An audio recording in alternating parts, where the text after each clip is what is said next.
بسم اللہ الرحمن الرحیم الحمد للہ رب العالمین اللہم صلی علی سیدنا محمد وعلی آل سیدنا محمد وبارک وسلم۔ جنازوں کے مسئلوں پر اور احکام پر گفتگو کا سلسلہ چل رہا ہے، اور آج ہم میت کو غسل کون دے سکتا ہے اس بارے میں گفتگو کریں گے۔ تو سب سے پہلے یہ دیکھتے ہیں کہ غسل دینے والے میں کن شرائط کا پایا جانا ضروری ہے، یعنی اگر یہ شرائط نہیں پائی جائیں گی تو غسل دینے والا غسل دینے کا اہل ہی نہیں ہوگا، اور اگر وہ غسل دے گا تو وہ غسل درست نہیں ہوگا۔ سب سے پہلی شرط یہ ہے کہ غسل دینے والا مسلمان ہو، اس لیے کہ غسل دینا، میت کو غسل دینا عبادت ہے، اور عبادت صرف مسلمان ہی سے ادا ہو سکتی ہے، کفار سے عبادت ادا نہیں ہو سکتی ہے۔ البتہ فقہا نے یہ بھی کہا ہے کہ اگر مسلمان شخص غسل کی نیت کر لے اور اس کی نیابت میں، اس کے بہاف پر اگر کوئی کافر غسل دے دے تو یہ درست ہوگا، یعنی مسلمان وہاں پر موجود ہے اور وہ غسل کی نیت کرتا ہے اور اس کے بہاف پر کوئی کافر غسل دیتا ہے تو یہ درست ہوگا۔ اب دوسری شرط یہ ہے کہ غسل دینے والا عقل والا ہو، یعنی دیوانہ نہ ہو، عقل والا ہو۔ اور تیسری شرط یہ ہے کہ تمیز والا ہو، یعنی ایسا بچہ نہ ہو کہ جس کو صحیح اور غلط اور فائدہ مند اور نقصان دہ چیز کے درمیان ابھی فرق کرنے کا شعور ابھی حاصل نہیں ہوا ہے، تو ایسا بچہ نہ ہو، تمیز والا ہو۔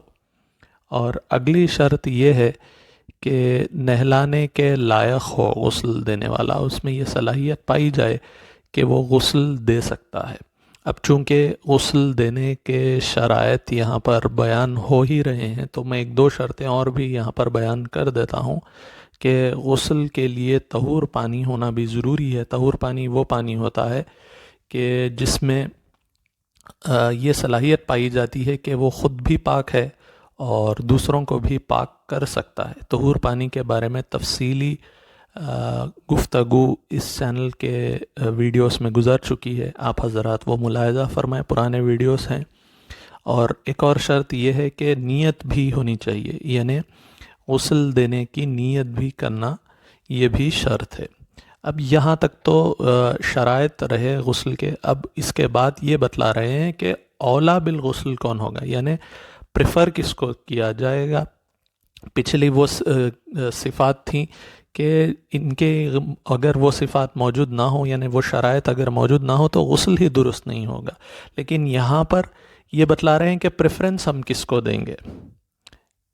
تو اگر عالم احکام اگر کوئی شخص ہے تو اس کو پریفرنس دیا جائے گا غسل دینے کے لیے، یعنی ایسا شخص ہے جو شریعت کے احکام اچھے سے جانتا ہے تو اس کو پریفرنس دیا جائے گا، اگرچہ وہ شخص عورت ہے اور وہ حیض والی ہے، اس کو حیض جاری ہو رہا ہے، حیض کے ایام اس کے چل رہے ہیں، یا کوئی عورت یا مرد ایسا ہے جو عالم احکام تو ہے لیکن وہ حالت جنابت میں ہے، غسل اس پر واجب ہے، تو یہ اگر میت کو غسل دیں گے تو یہ ان کا غسل دینا درست ہوگا۔ اس لیے کہ اگر یہ حیض والی عورت ہو یا جنابت والا مرد یا عورت ہو، اگر یہ خود کو غسل دیتے ہیں تو یہ ان کا غسل دینا درست ہوگا۔ تو جب یہ خود کو پاک کر سکتے ہیں غسل کے ذریعے تو میت کو بھی وہ پاک کر سکتے ہیں غسل دے کر۔ اب دوسری ہم پریفرنس دیں گے وصی عادل۔ وصی اس شخص کو کہتے ہیں کہ جس کو میت نے اپنی حیات میں ہی یہ کہہ دیا تھا کہ یہ شخص مجھے غسل دے گا۔ مثال کے طور پر حضرت امیر المؤمنین حضرت سیدنا ابو بکر صدیق رضی اللہ تعالی عنہ نے اپنی حیات میں ہی اپنی اہلیہ کے لیے وصیت کر دی تھی کہ یہ مجھے غسل دیں گی، تو آپ کے وصال کے بعد آپ کی اہلیہ نے آپ کو غسل دیا تھا۔ تو وصی اگر موجود ہے تو وصی کو پریفرنس دیا جائے گا اس وقت جب کہ وہ عادل ہو، یعنی کبیرہ گناہوں سے بچنے والا ہو اور صغیرہ گناہوں سے بھی حتی الامکان بچنے والا ہو اور کوئی غیر مناسب افعال بھی کرنے والا نہیں ہو۔ تو یہ عادل ہوگا یہ شخص. تو اگر وصی میں عدالت پائی جائے گی، وہ عادل بھی ہوگا، تو اس کو پریفرنس دیا جائے گا. اسی طرح ہسبینڈ وائف کو غسل دے سکتا ہے اور وائف بھی ہسبینڈ کو غسل دے سکتی ہے. اور اگر وصی نہ ہو تو کوئی دوسرا شخص ہے، وصی نہیں ہے، تو عدالت مطلوب ہوگی یہاں پر بھی کہ وہ شخص عادل ہے یا نہیں ہے، یہ دیکھا جائے گا. اور اس کے بعد پھر باپ، دادا، پھر بیٹا، پوتا، پھر بھائی اور بھتیجا، اور پھر اس کے بعد پھر دیگر رشتہ دار جن کو ذوی الارحام کہتے ہیں، وہ غسل دے سکتے ہیں. اور پھر اجنبی اشخاص بھی غسل دے سکتے ہیں، لیکن ان کا پریفرنس لاسٹ میں آئے گا. باپ، دادا، بیٹا، پھر پوتا، پھر بھائی، پھر بھتیجا، پھر ذوی الارحام، پھر اس کے بعد جو ہے پریفرنس اجنبیوں کو دیا جائے گا. اب ہمارے پاس عموماً یہ دیکھا جاتا ہے کہ اجنبی اشخاص جو ہے غسل کے لیے، غسل دینے کے لیے آ جاتے ہیں، جبکہ ان سے بہتر یا ان رشتہ دار موجود ہوتے ہیں یا کوئی دوسرے اشخاص موجود ہوتے ہیں، ان کی موجودگی میں اجنبی اشخاص آ جاتے ہیں. تو کوشش یہ کی جانی چاہیے کہ عادل اور اشخاص اور وصی اگر موجود ہے تو وصی، اور عالم احکام کوئی ہے تو وہ، اور رشتہ داروں میں سے ہی کوئی شخص جا کر غسل دے میت کو. اور عدالت کی شرط بھی اسی لیے رکھی گئی ہے کہ ہو سکتا ہے کہ میت کے جسم میں کوئی ایسی تبدیلیاں آ جائے جو لوگوں کو بتلانے کے لائق نہیں ہوتی ہے، تو اس وقت میت کا عیب چھپانے کی بھی ضرورت ہوتی ہے. تو امانت دار اور عادل شخص کی اس وقت ضرورت ہوتی ہے. تو اگر کسی میں یہ ساری صفات پائی جا رہی ہیں کہ وہ عادل بھی ہے، وصی بھی ہے، عالم احکام بھی ہے اور رشتہ دار ہے، تو یہ تو بہت اچھی بات ہوگی. لیکن پریفرنس ہم اس طرح دے سکتے ہیں کہ یہ کیریکٹرسٹکس، یہ صفات ہم دیکھتے جائیں گے کہ جس میں موجود ہوگے اس کو ہم آگے بڑھا دیں گے. پھر اگر کوئی میت عورت ہے تو عورت کے لیے اس کی ماں، نانی، دادی، بیٹی، پوتی، نواسی، بہن، پھر خالہ، پھر پھوپھی، پھر بھتیجی اور بھانجی. بھتیجی اور بھانجی کا درجہ برابر ہے، یہ غسل دے سکتے ہیں اگر میت عورت ہے. جیسے میت اگر مرد ہے تو باپ، دادا، بیٹا، پوتا، بھائی، بھتیجا وغیرہ اس کو غسل دیں گے. اور مرد میت کے لیے باپ دادا ہوگا اور عورت میت کے لیے ماں، نانی وغیرہ غسل دیں گے. اچھا، ابھی میں نے آپ کو یہ بتلایا کہ ہسبینڈ وائف ایک دوسرے کو غسل دے سکتے ہیں، یعنی وائف کا اگر انتقال ہو گیا ہے تو ہسبینڈ غسل دے سکتا ہے.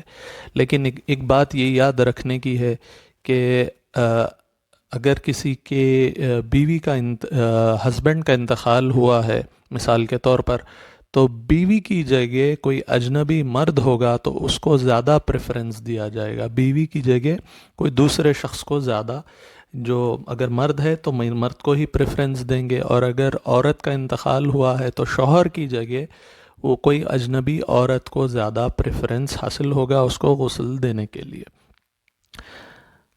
اب یہ دیکھ لیتے ہیں کہ بھئی ہسبینڈ وائف کے بارے میں نے آپ کو بتلایا کہ ہسبینڈ وائف ایک دوسرے کو غسل دے سکتے ہیں، لیکن ایک بات یاد رکھنے کی یہ ہے کہ عورت مرد کو غسل نہیں دے سکتی ہے، اجنبی عورت اجنبی مرد کو غسل نہیں دے سکتی ہے، اور اجنبی مرد عورت اجنبی عورت کو غسل نہیں دے سکتا ہے.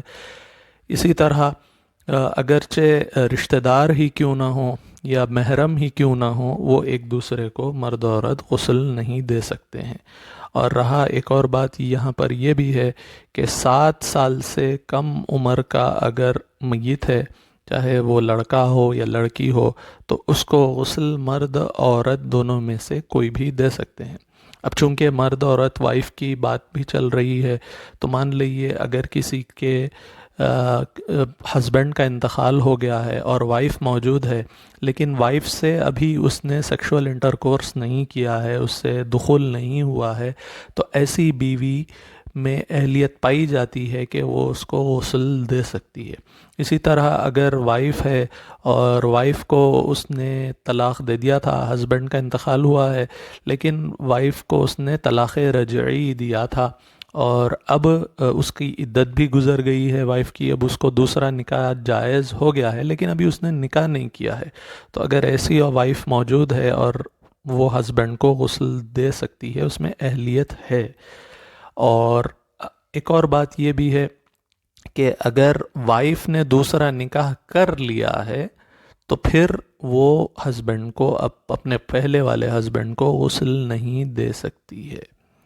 کبھی ایسا ہو جاتا ہے کہ مان لیجیے کسی شخص کا، کسی آدمی کا انتقال ہو گیا اور مردوں میں سے کوئی موجود ہے ہی نہیں جو اس آدمی کو غسل دے سکے، اس میت کو غسل دے سکے، اور اس کی بیوی بھی نہیں ہے، تو ایسے شخص کو ایسی میت کو غسل دینے کے بجائے تیمم کرا دینا چاہیے۔ اسی طرح اگر کسی عورت کا انتقال ہوا ہے اور کوئی عورت موجود ہی نہیں ہے جو اسے غسل دے سکے، تو اور اس کا پھر شوہر بھی نہیں ہے، تو پھر اس کو تیمم کرا دینا چاہیے۔ اب اگلی بات آپ کو یہ بتلا رہے ہیں کہ اگر کافر میت ہے تو مسلمانوں کے لیے اس کو نہلانا حرام ہے، اور اسی طرح اس کو اٹھانا اور اس کے جنازے کے ساتھ رہنا یہ بھی مسلمانوں کے لیے حرام ہے، اور اس کو کفن دینا بھی مسلمانوں کے لیے حرام ہے۔ البتہ اگر اس کا کوئی ہے ہی نہیں، لاوارث ہے بالکل، تو اس کے لاسٹ رائٹس کرنا، اس کو مٹی میں چھپانا وغیرہ کر سکتے ہیں۔ بسم اللہ الرحمن الرحیم۔